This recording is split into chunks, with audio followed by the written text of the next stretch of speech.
Hey guys, it's 9th of December, Tuesday morning, 11:20 a.m. And today is a very special day. It's December 9th. It's my birthday and I'm turning 44 today. It's been a wonderful 44 years of my life so far. Ups and downs, so many good moments, so many bad moments, lots to cherish, some I want to really forget. So I want to share with you at least 10 things that I have done differently in my 40s and which made me feel happier.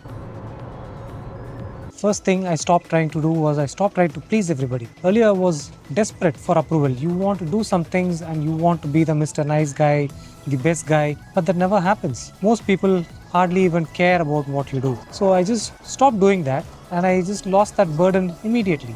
So as soon as you wake up, everyone starts asking you, what is your birthday resolution?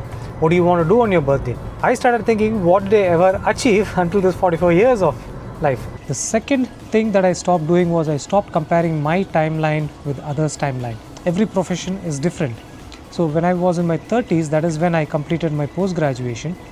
And then when I look back at my other friends who studied in school, they started earning when they were in their 22 or 23s. So when I looked at how much they were already earning and how early they all settled in life, and I was not even started at the age of 30. So it initially made me do some mistakes, do some monetary mistakes and all that. But later I just stopped all of that. I stopped comparing my timeline with others' timeline and I just focused on what I had to do. Right now I'm peaceful. So that's one important thing that I had stopped. There's a self-realization that I'm much more happier in my 40s than I was in my 30s. The third thing that I stopped doing was I stopped reacting instantly. Earlier we used to assume that when someone is talking, you assume what they're going to tell, what they're going to mean, but rather give it some time and listen to the entire conversation or the entire incident that is happening there. The outcome of the meaning can be completely different from what you could have interpreted earlier. So I stopped reacting instantly. I just gave time to listen to what was happening, either not react at all or just stay calm and composed. It never gets back on your head. So stop reacting.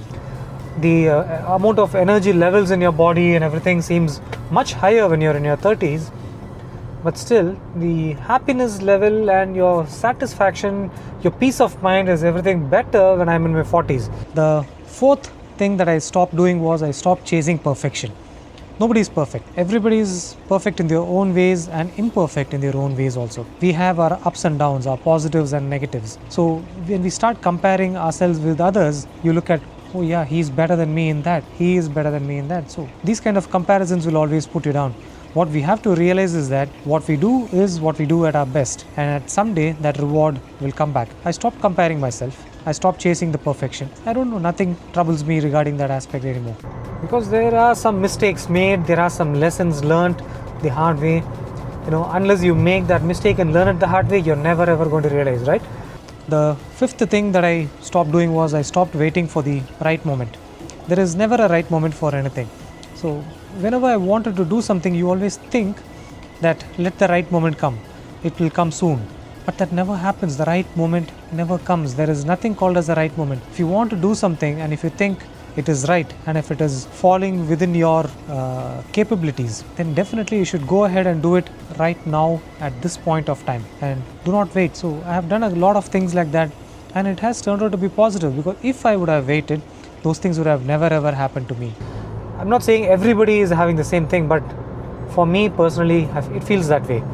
The sixth thing that I stopped doing was I stopped living in the past. When I say living in the past, we all make mistakes, and sometimes these kind of mistakes, they keep troubling us. They put a burden on us, thinking that if we should do something again, what would happen if the same mistakes happen again and again. So I stopped thinking about the past. I thought the past was just a lesson, and I took the lesson from that and started just focusing on the present and the future. The most important thing, the present, what you do now is going to reflect on the future. So I started calculating my things perfectly, if not perfect, at least adequately, and then started moving forward. Right now I'm hardly even thinking about the past.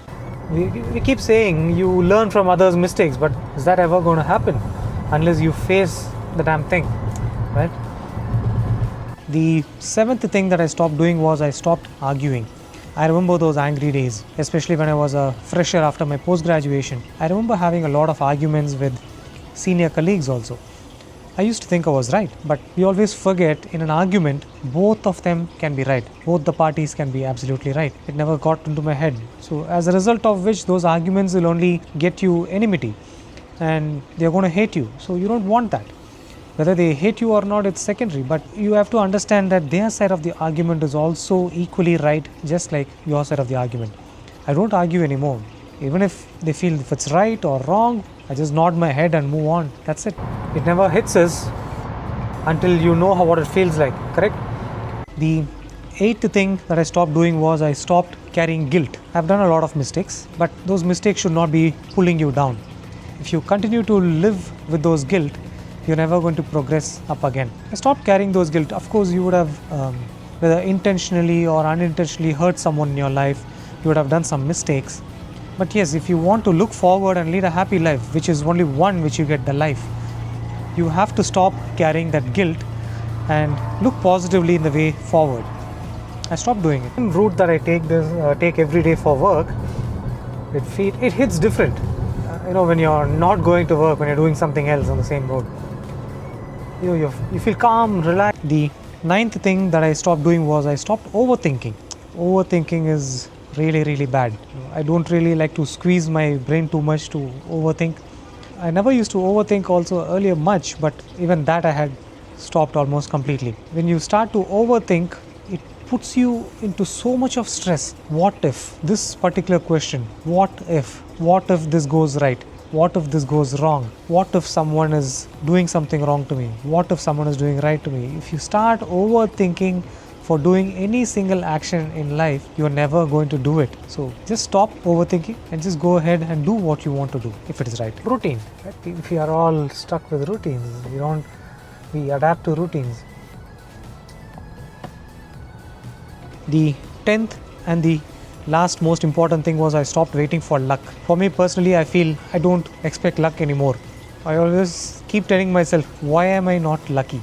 I see a lot of people getting lucky so many times, but I have never witnessed that kind of luck with me. Always I am on the opposite spectrum. But when you try to look back, okay, so is it troubling me if I'm not that lucky? No, it's not troubling me. Of course, I have to try a little more harder, but this luck is not stopping me.